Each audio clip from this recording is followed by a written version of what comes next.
Was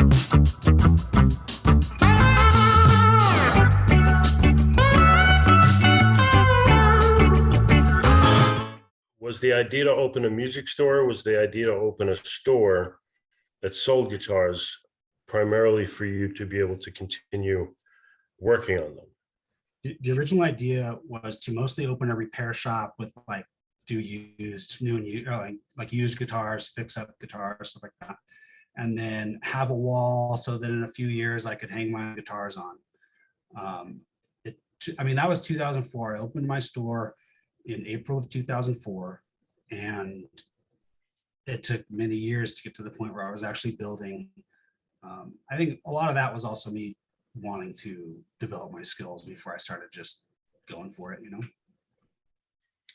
So you had it in the back of your mind, you had the building aspect in the back of your mind, but you were keeping that at bay while you were building the store, developing the clientele, getting your repair shops together, you know, and that kind of thing.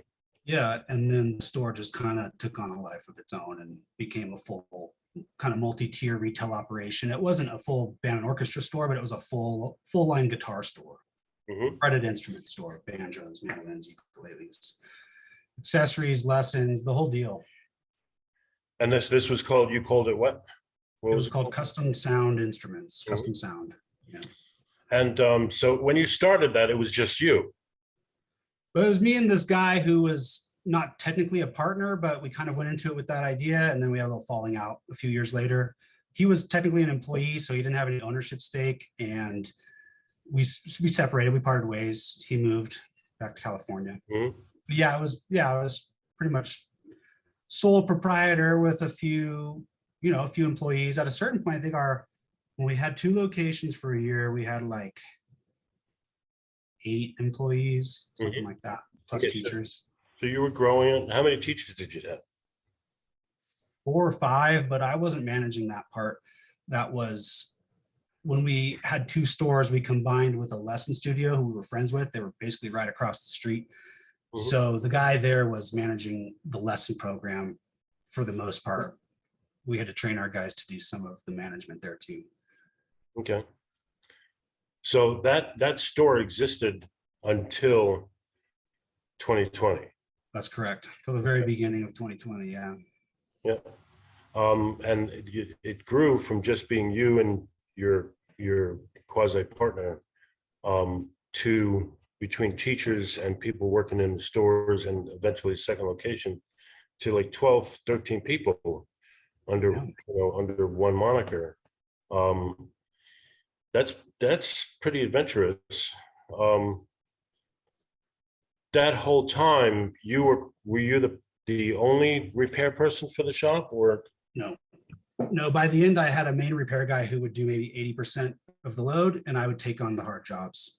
I mean, at one point we had 2 techs, 1 main tech, 1 assistant tech, and then myself as kind of the the head honcho. How long from 2004 to 2020 were you just kind of managing? Probably. Well, when you started it, you were doing all the repairs, right? Right. Yeah. So like when I turned into more of a manager, that would probably be like from 2014, 2015 on. And at what point between 2004 and 2019, 2020 did you decide that you were spending more time behind your desk than your bench? Because that's another part that I resonated with. When did I realize that? Like at what point? Yeah, did I realize that? I mean, I realized that early on, like right when it was starting, but I was embracing it. I mean, I wanted to. There's still a part of me that this is true. I thought of myself as a business owner and a manager, and that's what I was doing. I wasn't the main repair guy. I was, the wise one who was just doing the hard jobs and directing people and giving people tips on how to not screw stuff up. Right. But when we were talking on the phone last year, I think, when you were talking to me about when that closed, even though 2020 and everything that embodies that wonderful year was the thing that drove the final nail in the coffin of that business, you were already in a mindset of winding it down and shutting it. That's right. Yeah. So 2019, I was getting super burned out. I was super sick of retail and having an open location like that. And I had launched Solstice Guitars I think I officially trademarked Solstice in 2017, and I had started building in earnest, building seriously in 2015. Mm-hmm. And by 2019, I was just really sick of the retail grind, basically, and I really wanted to push on Solstice and make this transition. And we had outlaid a couple of different strategies, like an A, B, and C. And like plan A was to go rent a more of an industrial spot that was cheaper rent and combine with my guitar building partner, Jason. So like, proposition A was to go full on building mode, still repair. And then B was like to stay in that same location, but to still make changes. And then C was like the contingency plan, which was to go super small, super independent, and build out my garage and basically do what I'm doing now. And when COVID started coming out, like news reports in December and January, I remember thinking by February, I was like, decision made, we're done. I don't even care how bad or how not bad this is. And we're gonna get out of here. And so I bailed on my lease a few months early. Our lease was coming due in June that year in the summertime. So I used COVID as an excuse to get the hell out of there. And that was the beginning of this transition. But it took 2 years now to make this a full transition away from the custom sound name, redo a website and all that kind of stuff, and really push hard now with the brand that we have and what we're doing now. Right. Which brings me to a couple of other questions for you, because what I always thought was interesting was you kept a real firm separation between custom sound and Solstice. It was almost like it was two completely different entities. Yeah. And then after the closure of the store, the custom sound part, which was what was left of that, was your repair business, and your Solstice thing it was time to fold those back together again, and marry those two things together. Yeah, or kill custom sound, just kill it off, put it in the ground. It doesn't exist anymore.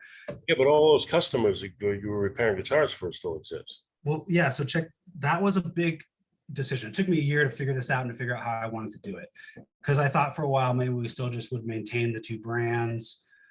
My web guy and I were really concerned about our Google reviews, because I had 12 years of Google reviews. But here's a note for everybody. If you're ever changing your name, you can just do that through the Google dashboard, and it doesn't do anything to your reviews. So once I learned that, and I just wanted to get rid of the custom sound name. It was based on the store. It was a name that I wanted to get rid of for a long time anyway. And yeah, that was the idea in the last couple of months, was build a new website, kill off custom sound, do a big marketing campaign to, hey, we've made a name change. We're still doing repairs. It's now all under this new name.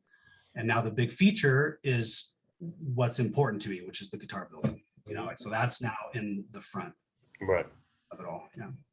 But you're still doing quite a lot of repairing. Yeah, too much. It keeps me from getting progress on the guitar builds. But that's why I have an assistant. I mean, that's helping a lot. And I'm starting to turn away people and edit my calendar. Everybody has to book through my website for the most part, so I can really control how many bookings I get by blocking out dates on my website. Okay, so I want to turn and talk a little bit about Solstice, because you opened a store in 2004, a young, bright-eyed, person coming out of college saying, I'm going to open a store and it'll be a great showcase for me to sell the guitars that I build. And it wasn't until 2014, 15 or so that you really started getting back into the building in earnest, which I think is great. All of those years fixing guitars, how did that inform your approach to building as opposed to just building? I mean, tremendously. I think that's a huge part of my approach and my philosophy to building. was telling you on the phone that even just setup and fretwork, it's huge. I mean, I've worked on, I'm sure many of you guys have worked on plenty of custom guitars that, you know, have really mediocre, if not atrocious fretwork and high action, and then let alone like just internal structure and stability and the physics of the instrument. I mean, you learn a ton by working on guitars, by fixing the insides. Yeah. So also Solstice, by the way, where does that come from? Solstice. Yeah. Solstice as a name is, it's a name I wanted to use for a long time because it means a lot to me. It's very important. I get maybe a little overly philosophical with this kind of stuff, but to me, the solstice, it's so important because it sets the clock to our perception of time on the planet. You know, we have biennial solstice, one in the summer, one in the winter, and our entire perception of time is tied to this cycle. I mean, even frequency, right? It's a function of time. So our entire window of perception as human beings is tied to this cycle. Our perception of time, our window through which we perceive and experience music is kind of defined by this clock. And I mean, we can get into the way trees grow and how this kind of cyclical nature creates grain patterns in trees that, of course, us guitar builders rely on. And it's just this hugely important thing that I think gets overlooked. And I've always wanted to use that as a name for the guitars I make.